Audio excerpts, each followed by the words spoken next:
Labdien, te Rita Ivanova no kaizen.lv. Un šajā video es parādīšu jums meridiānu punktus, kurus mēs izmantojam bungošanas tehnikā.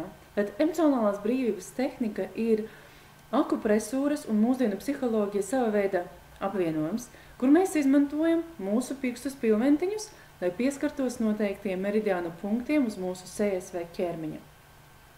Tad kādi ir šie punkti, kurus mēs izmantojam? Es savā praksē, darbā ar sevi un arī maniem klientiem izmantoju 9 punktus. Kaut gan, iespējams, citā literatūrā vai citos avotos jūs atradīsiet, ka ir daudz vairāk nekā 9 punkti. Taču es esmu atklājusi, ka šie 9 punkti, kurus es jums šodien parādīšu, ir pilnīgi pietiekami, lai gūtu rezultātus, kādus jūs gribat. Tad pirmais punkts, ko es izmantoju savā praksē, saucas karatē cirtiena punkts. Un karatē cirtiena punkts atrodas mūsu delnas malā. Tā ir mūsu delnas mala, un vienalga, vai jūs izmantojat labo roku vai kreiso roku, kā jums ir ērtāk, tad mēs ar pretējās rokas pirkstu spilventiņiem pieskaramies karatē cirtiena punktam. Un parasti mēs izmantojam šo punktu, lai sāktu bungošanas procesu. Un mēs bungojam uz šī punkta, viegli pieskaroties, un mēs sākam ar sākotnējā paziņojuma teikumu. Šis teikums sākas ar vārdiem lai arī, un tad mēs nosaucam to problēmu, vai tā ir emocija, vai kādi fiziskie simptomi, vai kāda situācija, vai uzskati, ticējumi, no kuras mēs gribētu atbrīvoties.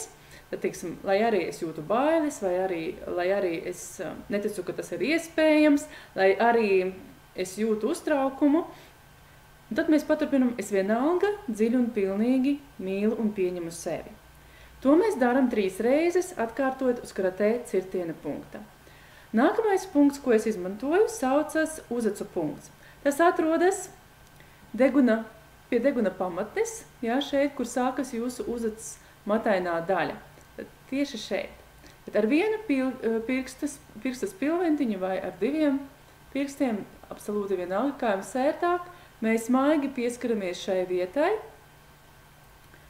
un vairākas reizes pieskaramies. Tas temps, kā mēs pieskaramies punktiem, ir aptuveni šāds. Tap, tap, tap, tap, tap. Tad 7–8 reizes. Nākamais punkts, ko es izmantoju, ir acu kaktiņa punkts. Tas atrodas jūsu acu kaktiņā. Te ir svarīgi ņemt vērā, ka tas nav kaut kur uz deniņiem. Tas ir tieši kaktiņā. Jūsu acu kaktiņā es varu sataustīt šeit kaula maliņu. Šeit esam ļoti maigi, jo āda acīm ir ļoti jūtīga. Ja tad atkal maigi ar vienu pirksta spilventiņu vai ar 2, mēs pieskaramies šeit. Un atkal vairākas reizes pieskaramies. Nākamais punkts ir zem acu punkts. Tas atrodas uzreiz zem acu, atkal uz kaula maliņas. Jūs varat sataustīt kaula maliņu tieši pa vidu. Atkal ar vienu pirksta spilventiņu vai ar 2. Jūs maigi pieskaraties šeit. Tas, cik stipri jūs pieskarsaties, cik intensīvs būs šis spiediens, nav nozīmes. Tāpēc jūs varat būt ļoti maigi pret sevi. Impulss vienalga notiek, un viss notiekās. Nākamais punkts ir zem deguna punkts. Tas atrodas virs augšējās lūpas, mums ir tāda skaista bedrīte, uzreiz zem deguna. Tad šeit ir šis nākamais punkts, ko mēs izmantojam. Zem deguna punkts. Atkal ar vienu pirkstu vai ar 2 pirksta spilventiņiem mēs pieskaramies šim punktam. Nākamais punkts ir zoda punkts. Tas atrodas ne uz zoda patiesībā, bet uzreiz zem apakšējās lūpas, atkal mums ir bedrīte, šajā bedrītē. Ar vienu pirksta spilventiņu vai ar 2 pirkstiem mēs pieskaramies šeit. Nākamais ir atslēgas kaula punkts.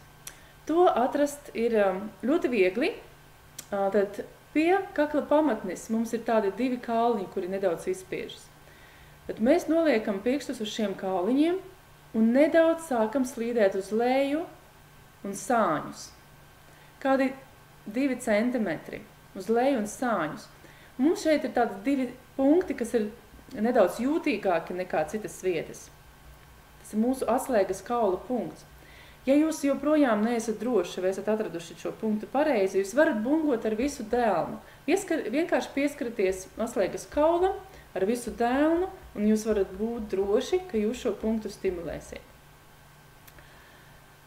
Nākamais punkts saucas zem paduses punkts. Tad kā mēs to atrodam? Mēs paņemam dēlnu, tikai šos te 4 pirkstus dēlnu, bez lielā pirkstiņa, un ieliekam padusē. Mēs ieliekam padusē, un tur, kur beidzas mazais pirkstiņš, kur beidzas mūsu dēlna, uzreiz tad zem paduses ir šis punkts. Un atkal ar pretējās rokas pirkstu spilventiņiem mēs maigi šeit stimulējam, pieskaramies.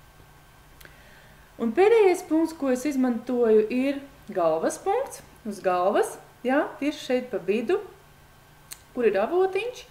Jūs varat bungot arī nedaudz tā kā apkārt galvai. Jūs varat būt droši, ka viennozīmīgi jūs šo punktu stimulēsiet.